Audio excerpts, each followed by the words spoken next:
Paz e bem, minha irmã, meu irmão do Brasil. Mais um dia nessa semana hoje, eu tive a bênção de levar minhas filhas para o colégio aqui em Brasília. Desde o começo dessa semana, mesmo com restrições mais altas devido ao aumento de casos de Covid aqui no DF, o governador teve a sensibilidade para liberar o retorno às aulas presenciais. Já está comprovado cientificamente que essa atividade essencial que é a educação, ela tem os índices de contágio menores durante a pandemia, né? Só para você ter uma ideia, saiu um estudo ontem em São Paulo mostrando que é 33 vezes menor esse índice de contágio do que no restante do estado. Ou seja, nas escolas é 33 vezes menor.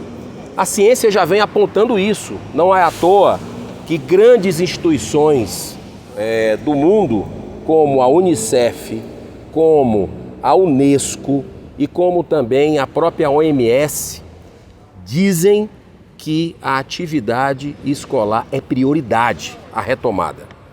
Mas aqui no Brasil, não por culpa do Ministério, eu digo isso com independência de quem critica quando tem que criticar certas posições do governo, mas principalmente por alguns estados ainda, talvez atrelados com a questão sindical de interesse de classe, está prejudicando a maioria da sociedade. Os alunos que ficam com o retorno, o aprendizado totalmente prejudicado, a área pedagógica, as famílias que têm o seu direito negado de deixar seus filhos nas escolas, e isso é algo muito preocupante que a gente vai ter nesses próximos anos para retomar no Brasil. É preciso bom senso, é preciso coragem para fazer o que é certo.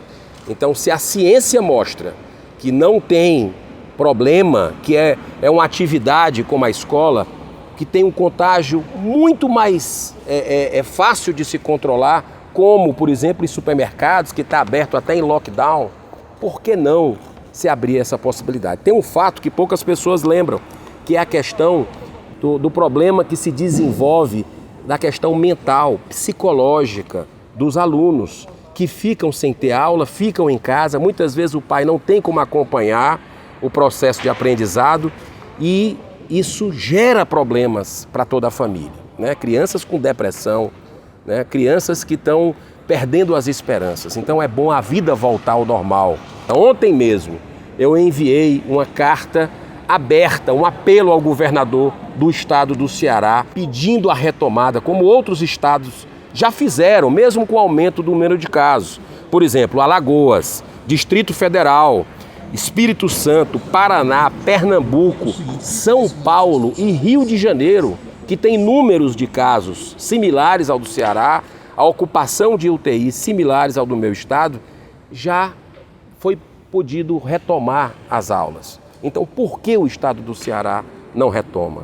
É uma questão até de humanidade. Tem um dado que mostra o estudo do BID, que é o Banco Interamericano de Desenvolvimento, que houve um aumento da desnutrição, violência doméstica, abuso sexual, gravidez precoce, ansiedade, depressão e trabalho infantil secundário por causa do fechamento das escolas, né? Isso sem falar nas perdas pedagógicas. O próprio secretário de saúde, né, o secretário do estado do Ceará na área de saúde, que é o Dr. Cabeto, deu uma entrevista no último dia do ano de dezembro do ano passado, dizendo o seguinte: há sim um prejuízo enorme em manter as crianças fora da escola, e ele mesmo afirmou, reconheceu que o contágio é menos de 1%.